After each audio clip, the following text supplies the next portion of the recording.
Oke, guys, serius, gue nggak bisa tidur setelah gue baca dan dengerin cerita ini. Kalau kemarin kita bahas tentang kasus pembunuhan Twitter, terus juga beberapa konten kreator yang punya kisah kelam di YouTube. Kali ini kita bakal ngomongin soal Facebook. Kasus ini sendiri diberi nama Facebook Murder, tapi ceritanya penuh dengan plot twist dan mind-blowing. Sinetron Indonesia, sinetron India kalah. Langsung aja kita masuk ke cerita. Welcome to Ruang Gelap.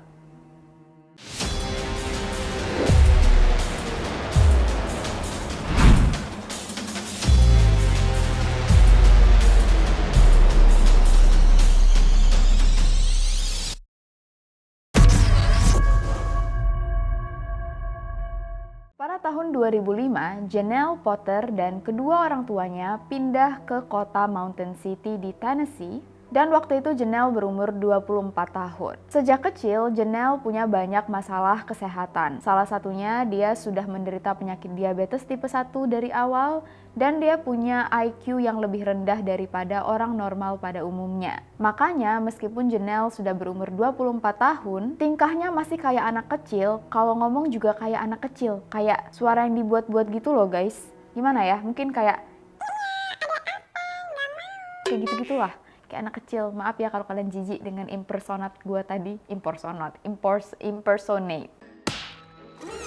Janelle gak bisa hidup sendirian, dia harus selalu dijaga oleh orang. Makanya kedua orang tuanya overprotective banget. Sehari-harinya Janelle selalu ada di rumah, main dengan boneka, dia nggak kerja, dia nggak bisa mengemudi mobil, dan dia nggak punya teman. Jadi cuman seharian di kamar, main dengan boneka sambil internetan. 5 tahun kemudian, Janelle yang sudah berumur 29 tahun masih nggak punya teman satupun. Dan suatu hari, Janelle pergi ke apotik di dekat rumahnya. Di sini, Janelle bertemu dengan wanita bernama Tracy. Waktu pertama kali Tracy ngelihat Janelle, dia nggak tahu Janelle siapa, karena kalau dari parasnya, Janelle kayak wanita normal pada umumnya. Tapi waktu denger Janelle ngomong, Tracy langsung tahu, oh ini yang namanya Janelle, yang dirumorkan oleh orang-orang sebagai salah satu anak yang terasing di kota mereka. Saking jarangnya Janelle keluar rumah, beberapa orang bahkan nggak pernah ngeliat Janelle itu orangnya yang mana. Tapi sekali ketemu, pasti langsung tahu. Karena kasihan melihat kondisi Janelle yang selalu jadi perbincangan orang-orang di kota, nggak punya teman, dan kelihatan kayak kesepian, Tracy menawarkan diri untuk menjadi teman Janelle. Dia ngajak Janelle kenalan, terus dia ajak juga Janelle untuk jalan-jalan ke mall. Nah, untuk pertama kalinya selama 5 tahun, baru ada satu orang yang ngajakin Janelle temenan dan ngajakin dia nongkrong. Jadi Janelle langsung seneng dan menerima tawaran ini. Begitu Janelle pulang, dia langsung tersenyum sumringah. Sampai-sampai kedua orang tua Janelle tuh bingung. Gak pernah mereka ngeliat anak mereka se-happy ini. Janelle langsung minta izin ke kedua orang tuanya. Dia pengen pergi dengan teman pertamanya, Tracy. Sampailah hari di mana Tracy menjemput Janelle. Rencananya hari itu mereka bakal ke mall untuk jalan-jalan. Begitu Tracy turun dari mobilnya, masuk ke dalam rumah Janelle, ternyata dia sudah ditunggu oleh bapaknya Janelle yang masang wajah sangar. Bapaknya Janelle yang bernama Buddy langsung menanya-nanyai Tracy. Hari itu mau kemana aja, sama siapa aja, pulang jam berapa. Tracy juga dipaksa berjanji dia akan menjaga dan selalu memerhatikan Janelle. Jangan pernah ninggalin Janelle sendirian dan harus janji nganterin Janelle pulang sebelum jam malam. Tracy langsung menyanggupi. Begitu Janelle masuk ke dalam mobil, dia langsung minta maaf ke Tracy. Dia ngerasa bersalah dan malu karena bapaknya bersifat sangat protektif dan kayak jatuhnya marahin Tracy. Bapaknya Janelle ini mantan tentara angkatan laut. Perawakannya besar, serem, dan kalau ngomong itu tegas. Jadi Janelle ngerasa malu, dia takut Tracy ngerasa terbebani dan nyesel udah ngajakin dia pergi. Tapi ternyata Tracy cuman tersenyum sinis. Tracy bilang, oh ya, kita hari ini gak jadi ke mall ya, kita ke bar aja ketemu sama teman-teman aku.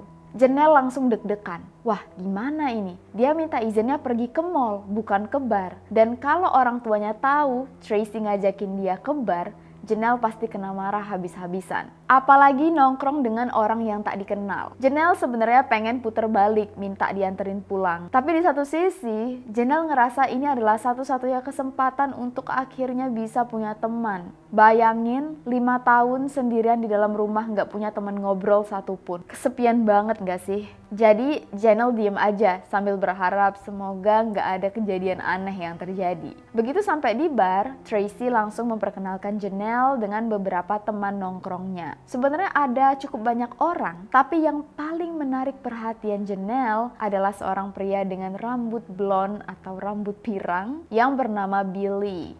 Ternyata pria ini adalah kakak kandung Tracy. Nah, Janelle nggak bisa langsung mengingat semua nama orang, tapi dia ingat dengan nama Billy Payne, yang langsung membuat dia jatuh cinta untuk pertama kalinya. Nama itu langsung melekat di otak Janelle. Setelah nongkrong, Tracy langsung mengantar Janelle pulang ke rumah, tepat sesuai janjinya. Janelle masuk ke dalam rumah dengan senyum yang sangat lebar. Orang tua Janelle juga senang. Oh, Tracy ternyata bertanggung jawab. Dia nganterin Janelle di waktu yang pas. Dan Janelle juga kelihatan bahagia banget.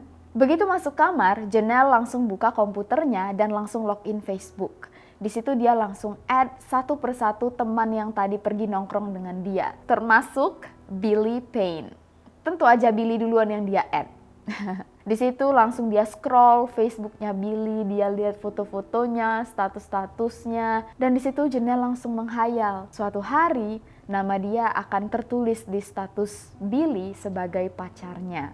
Janelle kembali diundang untuk nongkrong lagi beberapa kali dengan Tracy dan teman-temannya. Dan dari sini Tracy mulai sadar ternyata Janelle naksir dengan kakaknya. Nah, waktu di perjalanan pulang, Tracy langsung mengingatkan Janelle, kamu gak usah sama kakak aku itu orangnya playboy, satu kota tahu dia tuh cuma main-main cewek. Mending kamu sama yang lain aja, aku gak mau kamu nantinya sakit hati gara-gara dipermainkan oleh kakak aku. Niat Tracy baik, tapi Janelle keras kepala. Dia nggak peduli dengan omongan Tracy tentang Billy. Yang Janelle tahu dia jatuh cinta. Jadi Tracy mencari cara gimana supaya Janelle nggak berharap banyak dengan kakaknya. Di situ Tracy ingat dia punya sepupu yang bernama Jamie Kurt. Meskipun Jamie orangnya agak aneh, tapi orangnya baik banget dan setia. Tracy punya ide untuk menjodohkan Jamie dengan Janelle. Ternyata waktu pertama kali dipertemukan, keduanya cocok. Awalnya mereka emang cuma temenan, tapi akhirnya mereka berdua berpacaran.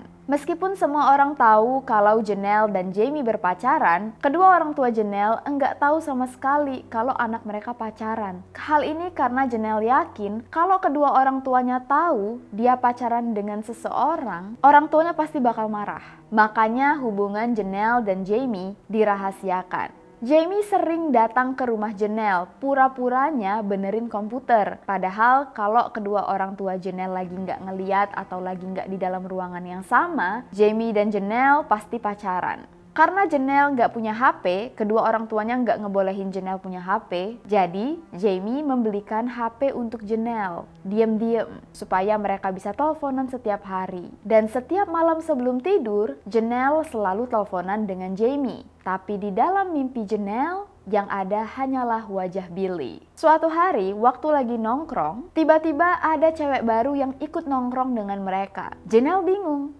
Siapa cewek ini? Gak lama kemudian, Billy merangkul cewek ini. Janelle langsung nanya ke Tracy, cewek itu siapa sih? Dijawab oleh Tracy, oh cewek itu namanya Billie Jane, itu pacar barunya Billy. Nah, berhubung nama Billie Jane dengan Billy-nya Billy kakaknya Tracy sama, Billie Jane di sini kita panggil Jane aja ya, biar gak bingung. Waktu Janelle tahu, dia langsung nangis. Nangis kejer sampai Jamie bingung kenapa ceweknya tiba-tiba nangis. Janelle langsung minta pulang, jadi dia langsung dianterin pulang. Tapi Janelle nggak ngomong kenapa dia nangis. Begitu sampai di rumah, Janelle masuk ke kamar, dia buka komputer, dia cari nama Jane di Facebook. Dia scroll semuanya sampai bawah. Dan entah kenapa, beberapa hari kemudian, akun media sosial Billy dan Jane tiba-tiba dihujani oleh komentar-komentar jahat oleh akun-akun tak dikenal. Nah, kota mereka ini juga punya website sendiri, yang isinya semua orang bisa memberikan komentar. Boleh pakai akun pribadi, boleh juga pakai akun palsu.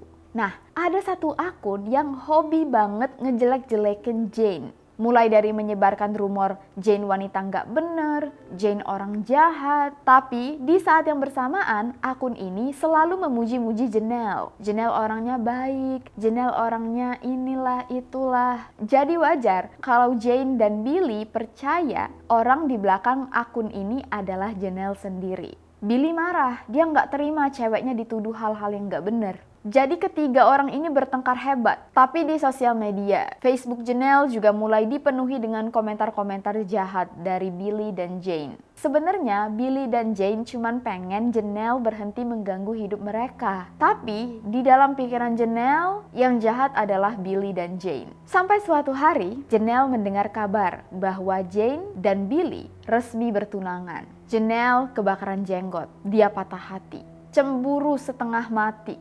Apalagi gak lama kemudian Billy dan Jane mengumumkan bahwa mereka akan segera memiliki seorang anak. Inilah puncak Janelle patah hati sepatah-patahnya. Beberapa hari kemudian, ibunya Janelle mendapatkan email dari seorang agen CIA yang bernama Chris. Chris memperingatkan ibunya Janelle yang bernama Barbara untuk berhati-hati dengan yang namanya Billy dan Jane karena kedua orang ini, pasangan ini adalah pasangan yang gak bener dan terlibat dalam anggota geng dan juga obat-obatan terlarang. Awalnya, Barbara enggak percaya dengan email ini. Tapi karena dia merasa risau, dia khawatir bakal ada hal-hal buruk yang terjadi pada anaknya, Barbara membalas email ini dan bilang ke Chris kalau misalnya ada apa-apa tolong kabari dia. Sebenarnya Barbara tahu kalau di sosial media Janelle, Billy, dan Jane emang ada masalah. Tapi Barbara nggak menyangka kalau masalah ini besar banget. Bahkan menurut Chris bisa membahayakan keselamatan Janelle karena Janelle sepertinya sudah menjadi target anggota geng narkoba. Hujatan dan pertengkaran antara Billy, Jane, dan juga Janelle masih berlanjut di media sosial. Bahkan di dalam salah satu website kota tadi, rumor tentang Jane dan bayi dari kandungan Jane juga mulai tersebar. Di sini Billy nggak terima karena Janelle sudah bawa-bawa masalah bayi. Jadi Billy langsung menelpon rumah Janelle untuk memberikan peringatan. Yang mengangkat telepon ini adalah ayah kandung Janelle, si Buddy tadi kalau kalian ingat. Nah, Buddy awalnya bingung, ini ada apa sih, masalah apa? Jadi telepon tadi langsung ditarik oleh Barbara. Di situ Barbara langsung memarahi Billy. Dia bilang, jangan deket-deket anak aku, tolong berhenti ganggu anak aku. Terus langsung dia banting telepon tadi. Nah, di sini barulah Barbara menjelaskan ke suaminya kalau sebenarnya ada salah satu anggota CIA yang sudah memberikan peringatan untuk mereka menjaga Janelle karena Janelle dijadikan target dari anggota operasi geng narkoba yang sangat berbahaya. Setelah beberapa kali email-emailan dengan Chris, bapak dan ibunya Janelle takut banget Janelle bakal dibunuh. Chris memberikan banyak informasi yang sangat merisaukan, yang membuat ibu dan bapak Janelle gak bisa tidur malam-malam mikirin keselamatan anak mereka. Chris lalu menyuruh kedua orang tua Janelle untuk menghubungi satu-satunya orang di kota itu yang terpercaya. Orang itu tidak lain dan tidak bukan adalah Jamie Kern. Waktu itu, orang tua Janelle masih nggak tahu kalau Jamie dan Janelle sudah pacaran selama 2 tahun. Jamie langsung dipanggil ke rumah dan diceritakanlah soal keselamatan Janelle yang terancam. Setelah mereka bertiga berdiskusi, berembuk, dan juga kontak-kontakan dengan Chris, akhirnya mereka semua setuju untuk mengambil jalan pintas. Masalah ini harus mereka selesaikan dengan secepatnya. Kedua orang tua Janelle sepakat kalau memang masalah ini harus mereka pindah tangankan ke tangan mereka sendiri. Demi keselamatan Janelle, mereka rela melakukan apapun. Pada subuh hari di tanggal 31 Januari 2012, Buddy sudah menyiapkan senjata api dan pisau. Ditemani oleh Jamie, mereka berdua pergi ke rumah Billy dan Jane dengan menggunakan mobil. Tapi mobilnya diparkir agak jauh. Jamie disuruh jaga-jaga di luar rumah untuk memperhatikan situasi di luar. Sedangkan Buddy masuk ke dalam rumah Billy dan Jane diam-diam. Buddy langsung mendobrak pintu kamar. Billy dan Jane yang tadinya tertidur langsung berteriak. Jane masih sempat mengambil bayinya dan berlari ke bawah. Sedangkan Billy langsung ditembak tepat di wajah. Untuk memastikan Billy benar-benar sudah meninggal, Buddy menggorok lehernya. Buddy lalu mendengar suara tangisan bayi. Didatanginya lah sumber suara. Di situ Buddy menemukan Jane yang menangis sambil menggendong bayinya. Tanpa ampun, Buddy menembak Jane 1 kali, tapi dia membiarkan bayinya hidup. Buddy langsung keluar rumah dan mengajak Jamie untuk naik ke dalam mobil dan mereka berdua melarikan diri, pulang ke rumah masing-masing. Begitu jenazah Billy dan Jane ditemukan oleh tetangga di sekitar, polisi langsung dipanggil. Nah, dari awal investigasi, polisi sudah tahu siapapun pelakunya, pembunuhnya mengeksekusi korban dengan cara yang sangat handal. Orang-orang di kota langsung curiga dengan Janelle, karena yang bermasalah dengan Billy dan Jane adalah Janelle. Begitu polisi tahu bahwa ayah kandung dari Janelle adalah mantan tentara angkatan laut, mereka makin curiga dengan keluarga ini. Tapi waktu itu, kedua orang tua Janelle merasa tenang, anak mereka aman. Tapi Jamie merasa sangat bersalah. Jamie lalu mengaku ke polisi waktu dia diinterogasi. Dan akhirnya polisi memiliki petunjuk yang sangat kuat untuk bisa menangkap Buddy. Begitu Buddy berhasil ditangkap, Barbara membuka suara. Dia nanya ke polisi, "Tolong panggilkan kami agen CIA bernama Chris. Dia yang tahu semuanya." Di situ polisi langsung bingung. Agen CIA? Chris? Apa ini maksudnya? Setelah diteliti, Chris sebenarnya bukanlah agen CIA. Semua email yang dikirimkan oleh Chris sebenarnya dikirim dari alamat rumah keluarga Janelle sendiri. Ternyata, Chris adalah sosok palsu yang diperankan oleh Janelle. Semua tuduhan bahwa Billy dan Jane merupakan pasangan yang terlibat dalam anggota geng dan narkoba, semuanya cuma tuduhan tanpa dasar. Polisi sudah menyelidiki, keduanya bersih. Billy dan Jane tidak pernah terlibat dalam anggota geng maupun dunia narkoba. Akibat perbuatan kejam mereka yang telah menewaskan sepasang suami istri, meninggalkan seorang anak yatim piatu, Buddy dijatuhi hukuman 2 kali seumur hidup, sedangkan Jamie dijatuhi hukuman di penjara 25 tahun di penjara. Barbara awalnya dihukum seumur hidup di penjara, tapi berhasil mendapatkan pengurangan sehingga dia cuma dikurung di penjara selama 25 tahun, sedangkan Janelle mendapat hukuman seumur hidup di penjara. Menurut psikolog, keadaan Janelle yang sedari kecil selalu dilindungi, tidak pernah menyentuh masalah, tidak pernah punya teman, dan kesepian membuat Janelle tidak bisa mengatur emosinya dan tidak bisa menghadapi masalah dengan baik. Seolah-olah Janelle punya kehidupan sendiri di dalam otaknya. Dan akibat perbuatan Janelle, banyak hati dan masa depan orang-orang yang rusak, terluka, dan gak bisa lagi diperbaiki. Tracy, teman pertamanya, malah kehilangan kakak laki-lakinya untuk selama-lamanya, kehilangan sepupunya, karena Jamie masuk penjara selama 25 tahun. Janelle juga menjebloskan kedua orang tuanya ke penjara, memanipulasi kedua orang tuanya dengan kedok melindungi dirinya sendiri. Gimana guys? Apakah kalian shock mendengar cerita ini? Awalnya, siapa yang kalian kira jahat? Yang paling membuat gue merinding tentang cerita ini, gue menyadari bahwa ternyata kadang-kadang yang jahat justru nggak kelihatan. Dan yang dijebak pada akhirnya malah harus menanggung semua perbuatan mereka. Itulah kisah Facebook murder. Untuk kalian yang baru di channel ini, semoga kalian suka dengan video yang kita sajikan. Dan untuk kalian yang udah setia mendengarkan Ruang Gelap, thank you so much. Jangan lupa untuk like, subscribe, dan share video ini. Kalau kalian pengen request cerita, kalian bisa langsung komen aja di kolom komentar bawah. Atau kalian bisa DM ke Instagram Ruang Gelap. Atau bisa langsung email juga cerita kalian ke misteriruanggelap@gmail.com. Segitu dulu cerita kita kali ini. See you guys in the next video. Please stay safe, take care, and stay alive.